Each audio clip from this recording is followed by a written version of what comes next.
When did venereal disease become STD?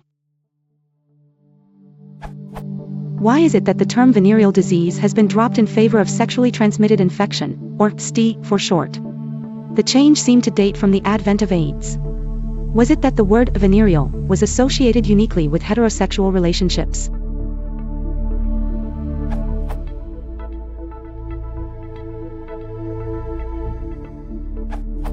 Per Wikipedia, the nomenclature changed in the 1990s to STD. It has only been in the last few years that STD had come on the scene. I'm a physician and I still routinely see and say STD. I think the AIDS epidemic made a lot of headway in causing the change to STD first, because of the uptick in homosexual spread. The original, unfortunate, name for AIDS was GRID, gay-related immunodeficiency.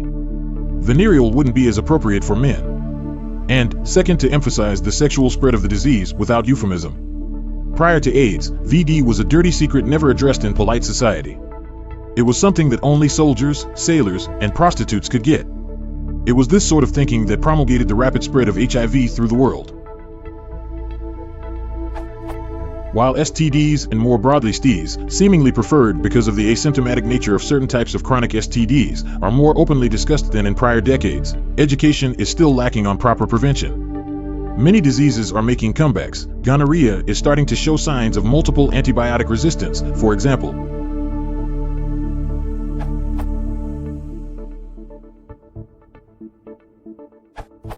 A Google Ngram shows a rise in sexually transmitted disease over venereal disease starting in the mid-1970s, starting in medical and public health circles and gradually becoming mainstream by the 1990s. Venereal disease remains the most common term in print, but it may be displaced before too long. Historically, gonorrhea and syphilis were the most prevalent, and considered the only diseases transmitted through sexual contact. The 1873 Smith's family physician flatly defines venereal disease as these two and none other. But by the 1970s, other conditions and infections such as HPV, genital herpes, and hepatitis C were growing in concern. A 1981 paper in the American Journal of Nursing entitled VD to STD, Redefining Venereal Disease, did not invent the term STD, but did declare venereal disease obsolete, as it was too restrictive. Some of these conditions were not only not traditional venereal diseases, but they could also be spread by non-sexual mechanisms. Some, such as HIV/AIDS, required different public health approaches. Venereal could also be seen as a needless euphemism, with sexually transmitted disease being more clinical. So in the US, not only did middle school health class change its jargon, but names of some government offices and terminology of some public health laws adopted the new terminology in the mid to late 1980s. VD does persist. The UN notes that STD and STI may be thought of as modern terms for venereal disease, VD, a term initially used to refer to syphilis and gonorrhea, which were once thought to be a single disease. The term venereal emphasizes the part played by sex in the spread of diseases that would not otherwise be considered as a single group.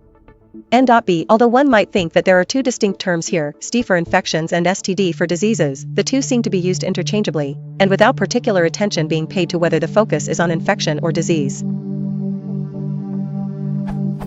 The World Health Organization's International Classification of Diseases 10th revision, ICD-10, adopted in 1994, reflects the shift. What in ICD-9 was syphilis and other venereal diseases has been redesignated in ICD-10 as infections with a predominantly sexual mode of transmission, though it explicitly excludes HIV and some other conditions. But as noted, venereal disease is arguably the most widely understood term, especially among older generations. My generation was taught in health class, early 1990s California, to say sexually transmitted disease, but we still understood the Friends episode how VD was a bad thing to be associated with.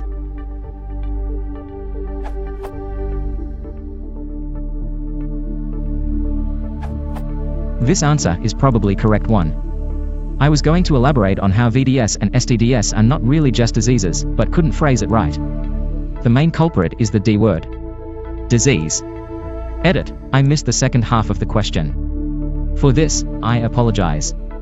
AIDS certainly did assist in the propagation of STI because a person could be HIV positive, meaning they are infected, but not suffering from AIDS, the disease.